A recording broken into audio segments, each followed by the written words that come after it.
ప్రపంచ పెద్దన్నగా ప్రకటించుకునే అమెరికా దగ్గర ఆయుధాలు ఎంత నిలువున్నాయి, ఇంకా ఎంతవరకు సరిపోతాయి?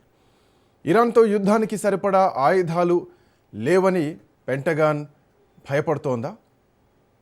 టెంపరీ ట్రంప్ పెంటగాన్ మాట విని యుద్ధాన్ని ఆపేస్తాడా, లేదంటే ఏదైతే అదైంది అని యుద్ధాన్ని కంటిన్యూ చేస్తాడా? డే 1లోనే ఇరాన్ సుప్రీం అయతుల్లా ఖమేనీని చంపేసిన ఇజ్రాయెల్, అమెరికాలు తాజాగా కొత్త సుప్రీమో మొజ్తబా ఖమేనీని కూడా లేపేస్తామని సవాల్ విసరడం దేనికి సంకేతం?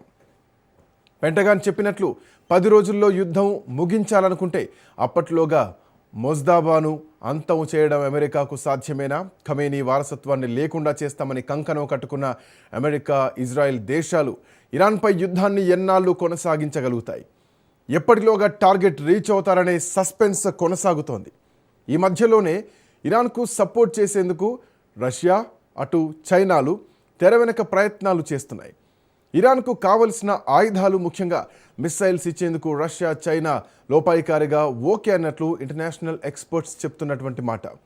హర్మూజ్ జలసంధిని ఇరాన్ మూసివేయడంతో ఆయిల్ సంక్షోభం ఇప్పుడు రష్యాకు ఒక వరంలా మారుతుందనేటువంటి మాట ఇంకోవైపు వినిపిస్తోంది.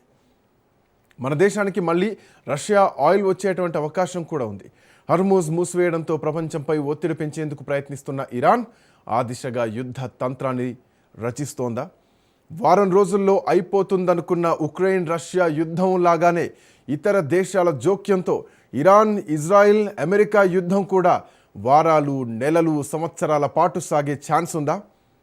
ఆ శక్తి సామర్థ్యాలు ఇటు అమెరికా, ఇజ్రాయిల్కు అట్లాగే ఇరాన్కు ఉందా? ఇవన్నీ సందేహాలు కనిపిస్తున్నాయి. ఈ సందేహాల నడుమ ఎటువైపు ప్రపంచం వెళ్ళబోతోంది, ఏం జరగబోతోంది?